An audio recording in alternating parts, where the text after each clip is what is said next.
All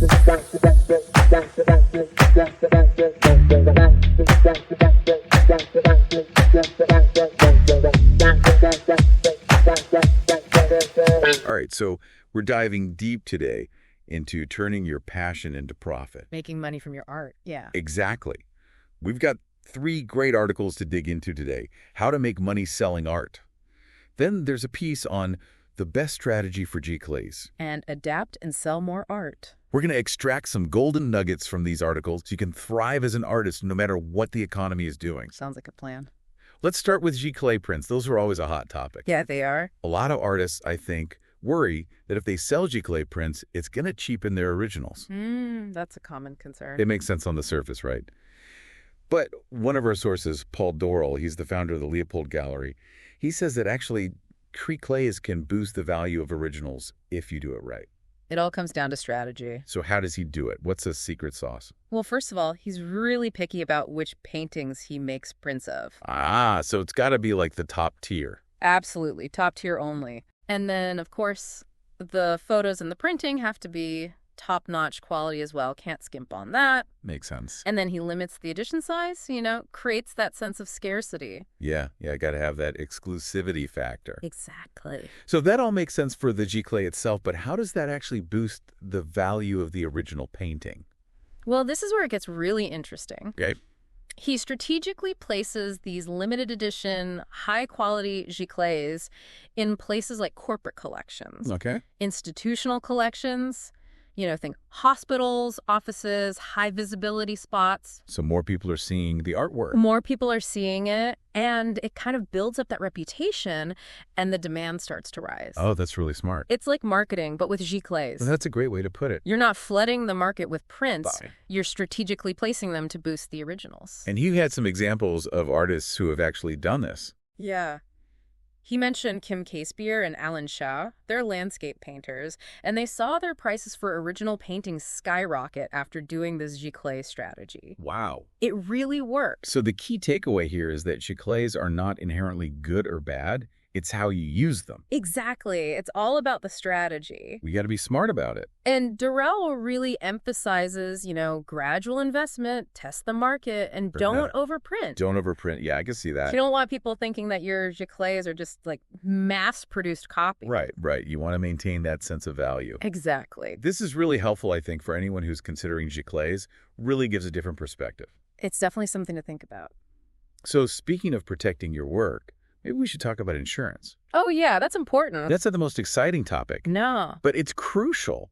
It is. I mean, what if, like, a pipe bursts in your studio, or there's a fire? Or a natural disaster. Yeah, what happens then? It's scary to think about. And a lot of artists don't even think about it until it's too late, right? Yeah, unfortunately, that's often the case. We learned from Emily Gray. She's at Fractured Atlas, which is a national arts insurance provider. And she was saying that a lot of artists just don't have enough coverage. So what kind of insurance should artists be looking into? Well, there are a few essentials. Okay. General liability, business, personal property. Right. If you own your studio, building insurance is a good idea. And then business interruption insurance. Business interruption, what's that? That covers your lost income if something happens that prevents you from working. Oh, I see. Like if your studio's damaged and you can't get in there to paint. Yeah, that's smart. And for artists who are transporting their work, inland marine insurance is a must. Wow, that's a lot of different types. Yeah, there's a lot to consider. So where do you even start? The most important thing is to start with a thorough inventory. Okay. Photograph everything. Everything? Like what? Your art supplies, your equipment, all of your finished artwork. Okay. And make sure you have detailed descriptions and values written down for each piece. Oh, that sounds like a big job. It can be, but it's so important, trust me. And you should store this information like off-site, Well, right? absolutely. Off-site storage is crucial. Ideally, digital storage. Digital, okay, yeah. Because if something happens to your studio, you don't want to lose all your inventory records along with everything else. Right, that's a really good point. It's like the evidence of your work. Exactly. So basically, you got to treat your art like a real business if you want to get the right insurance protection. That's the key. And it sounds less scary than I thought. It's not as bad as you might think. Good to know. And actually, artists are statistically less risky to insure than you might think. Really? According to Fractured Atlas's data. Interesting. So don't be afraid to look into it and get that peace of mind. Okay, so that's protecting your art in the, like, physical sense, but what about protecting yourself during, a tough economy? That's a great question, and it's something that one of our articles addresses head on. Okay, which one's that? This one's by C. Sharp, who's an artist and former CNN journalist. Oh, cool. That's an interesting background. Yeah, and she offers 12 really savvy tips for staying afloat and even thriving when things get rough financially. Okay, 12 is a lot to unpack. It is. Maybe you can give us some of the key themes that stood out to you. Sure. Well, she really emphasizes community and collaboration. Ah, that's important. It is, especially in tough times. Yeah. She suggests things like starting a support group with other artists, staying active in your local community, even just painting outdoors. I like that. And taking advantage of opportunities to learn from local galleries. Oh, that's all in there. She even suggests trying your hand at curating shows. That's really interesting. It gets you more involved. Gets you thinking in a different way. Exactly. So besides connecting with other artists, what else does she recommend? Well, she's very clear about this, and I think it's important. Don't lower your prices. Oh, that's tempting though, right? I know, it's tempting when things are tough. Yeah. But she says it devalues your work and can hurt you in the long run. Yeah, that makes sense. She even quotes this gallery owner, Patricia Robzar, who warns against that slippery slope of discounting your art. Okay, so if lowering prices off the table, then what are some things you can do to make your art more accessible when people might not have as much money to spend? That's a good point, and she has some good suggestions for that. Okay. She suggests considering smaller originals. Okay. Or offering rentals and layaway plans. Oh, that's clever. Yeah, it makes it more attainable. Without sacrificing your pricing. Exactly, you're not compromising your value. I like that. And she also stresses the importance of technology.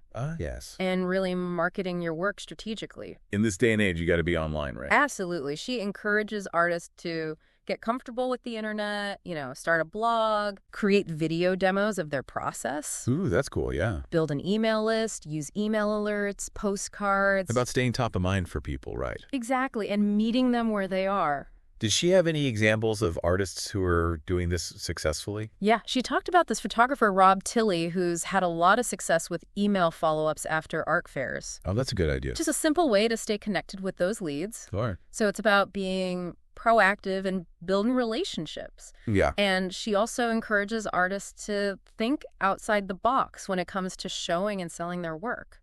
Okay, what does that mean, specifically?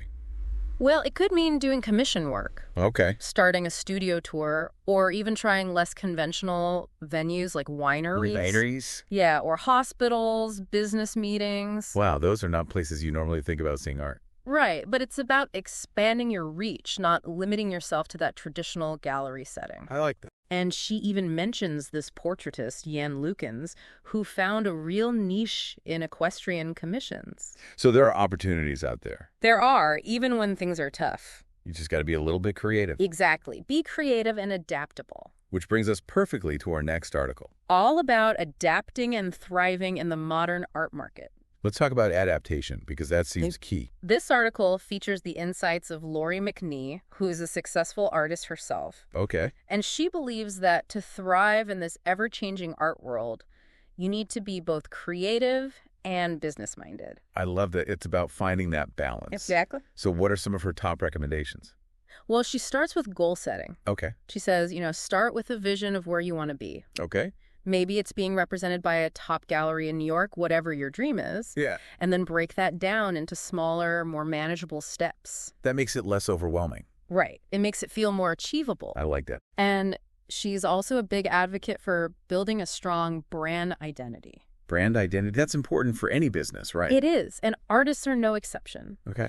She encourages artists to think about what makes their work unique, to personalize their online presence, and to be consistent in their messaging and their client interactions. So it's not just about the art itself, it's about the whole experience. Exactly. It's about creating a memorable experience for your audience. I see. And she really emphasizes that client loyalty is earned, it's not guaranteed. You got to work for it. You do. You have to go above and beyond to build those lasting relationships. Okay, so how do you do that? How do you stand out from the crowd? Well, she highlights the power of a well-designed website and an engaging blog. The blog. Everyone needs a blog. It's a great way to drive traffic to your website. Okay. Showcase your expertise and connect with potential buyers on a more personal level. So it's not just like a static portfolio. It's like you're sharing your insights, your process.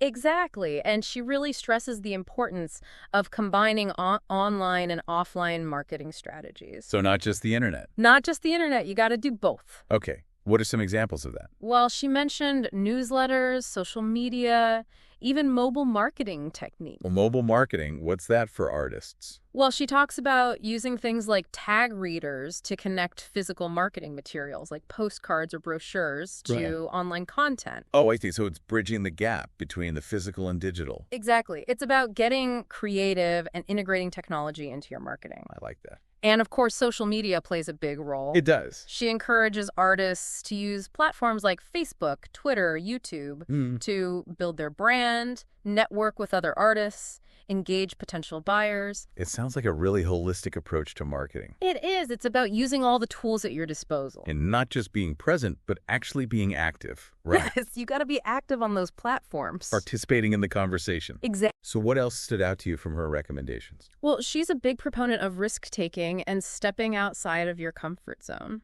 That can be scary for some people. It can, but it's necessary for growth. Okay. She encourages artists to try new things, to experiment, and to view setbacks as learning opportunities. So don't be afraid to fail. Exactly. Don't be afraid to fail. And that's something that she actually says in the article, right? Yeah. She ends with that powerful message. Don't be afraid to fail. It's a good reminder. Because failure is inevitable. It is. It's part of the process. And it's really how we view those setbacks and learn from them that matters. Okay. I'm with you on that. She emphasizes that the ability to adapt is essential for thriving in this market because it's constantly changing. Makes sense. It's always evolving. It is, so you have to evolve with it. This has been so insightful. It has. We've covered so much ground. And one thing that's really interesting is how all three of these articles emphasize that to truly succeed in the art world, you need to treat your art like a business. Yes, that's a common thread throughout all of them. It's like finding that intersection between your passion and that entrepreneurial spirit. Exactly. You need both. And these articles give us a really fantastic toolkit or like a roadmap for building that sustainable and fulfilling career as an artist. They really do. They've distilled all this knowledge and experience into actionable insights. And they've shared their stories, their successes, and even their struggles. Yeah, which is really valuable Yes, because we can learn from them. So now that we've unpacked all this amazing advice, I guess the question is, where do we go from here? What's next for you, the listener? That's the big question, right? It is. And there's no one-size-fits-all approach to success in the art world. Okay, so what should people be thinking about? Well, think about what resonates with you, what aligns with your artistic goals and values, and then adapt those strategies to fit your unique circumstances.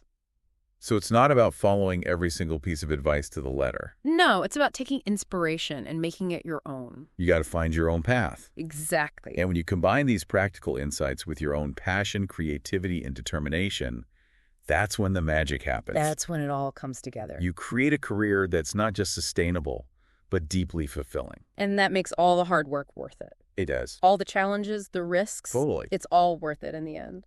It's really inspiring to hear about these artists who've figured out how to not only make a living from their art, but really build a thriving career. Yeah, it's pretty amazing. It really shows you that it's possible. It does, if you're willing to put in the work and be smart about it. And like you said, adapt, right? Adapt, that's the key. Speaking of powerful messages, I loved that line from Lori McNee at the end of her article. Oh yeah, the don't be afraid to fail. Yes. It's such a simple message. You're right. It's so powerful. It's a great reminder. Because, let's face it, failure is going to happen. Oh, it happens to everyone, no matter what you're doing. It's part of the process. It is. And I think it's how we view those setbacks, how we learn and adapt from them, that really makes the difference. That's a good way to put it, how we adapt. Because every time something doesn't work out the way we planned, it's like getting valuable data. Okay, I like that analogy. It's telling you what doesn't work, what needs to be tweaked, and it pushes you to find new solutions. It's like Thomas Edison said, right, about inventing the light bulb. Right. I haven't failed. I've just found 10,000 ways that won't work. Exactly. It's all about mindset. Shift that perspective. Yeah, instead of fearing failure, embrace it. Use it as fuel to propel you forward. Okay, I love that. Turn those setbacks into stepping stones. Stepping stones, yeah. That's the way to do it. So Before we wrap up, I'd love to get your take on this. Sure. If you could pick just one strategy from all these articles to implement this week, what would it be and why? Oh, that's a tough one. It is a tough one. There are so many good ones. There are a lot of gems in there, but if I had to pick just one, I'd say focus on building meaningful connections. Okay. Connections like with who? With anyone who's relevant to your art career, so other artists, potential buyers, gallery owners, even people outside the art world altogether. Because you never know, right? You never know who might be able to help you or who you might be able to help. And why do you think those connections are so crucial? Well, relationships are the foundation of any successful career, but they're especially vital in the art world. I can see that. It's a very, personal business in a lot of ways. It is, and word-of-mouth recommendations, personal connections, a strong network that can make all the difference. So it's not just about marketing your work in the traditional sense. No, it's about building genuine relationships with people who appreciate and support your vision. I like that. Building those genuine relationships. Yeah, because those connections can open doors to opportunities you might never have imagined otherwise. Collaboration, support systems. Exactly. You never know where those conversations might lead. It's exciting to think about, actually. It is, and it all starts with putting yourself out there. So for everyone listening, think about the connections you already have. Yeah. How can you nurture those relationships? And then how can you expand your network and build new connections? Go to those gallery openings, talk to other artists. Yes, strike up conversations. Connect with people online. Don't be afraid to reach out and introduce yourself. Exactly. What's the worst that can happen, right? Nothing bad, I promise. And that goes back to what we were talking about earlier, about not being afraid to put yourself out there. Right. It all ties together. So to wrap things up for today's deep dive, Okay. I think it's important to emphasize that while all these strategies are valuable, there's no one-size-fits-all approach to success in the art world. Definitely not. Every artist is unique. Exactly. What works for one person might not work for another. It's about finding what resonates with you, what aligns with your goals, and your artistic style. And then adapting those strategies to fit your own unique circumstances. Exactly. Tailor them to your needs. So as you think about all the insights we've covered today, think about which ones really spark your interest, which ones you feel drawn to, Yeah. and then start experimenting. Try things out. See what works. Don't be afraid to tweak things, to make those strategies your own. Because there's no right or wrong way to do it. At the end of the day, success in the art world isn't just about selling your work. It's about so much more than that. It's about creating a career that's both sustainable and fulfilling. Yeah, it's about finding that sweet spot where your passion and your business sense intersect. It's about building a career that brings you joy, that allows you to express your creativity, and that connects you with people who appreciate your art. That's the dream, right? It is. It's a beautiful dream. And it's achievable if you're willing to put in the work and follow your heart. Wow. It's amazing to think about everything we've talked about today. Oh, right. It's a lot. We covered those Clé strategies, protecting your studio with the right insurance. Then there were those tips for navigating tough economies. And adapting to that ever-changing art market. Laura McNee had some great insights on that. She did. She really knows her stuff. One thing that really stood out to me is how interconnected all these different strategies actually are. Oh, yeah, absolutely. It's not enough to just be a talented artist. Right.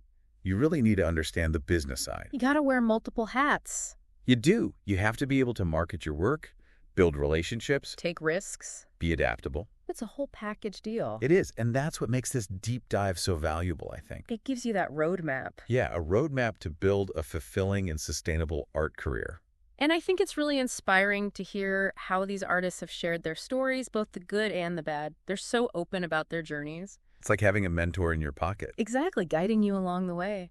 So as we wrap up this deep dive, I want to leave you with this question. Out of all the amazing strategies we talked about today, if you would implement just one this week, Just one. which one would it be and why? Take some time to think about it. Really reflect on what resonated with you the most. What felt like it would make the biggest difference in your art career right now Because even small steps.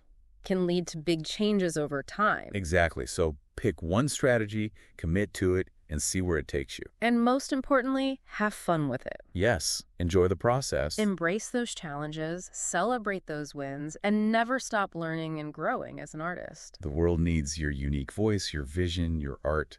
So keep creating, keep exploring. Keep sharing your gifts with the world. We'll be back next time with another deep dive. Until then, happy creating.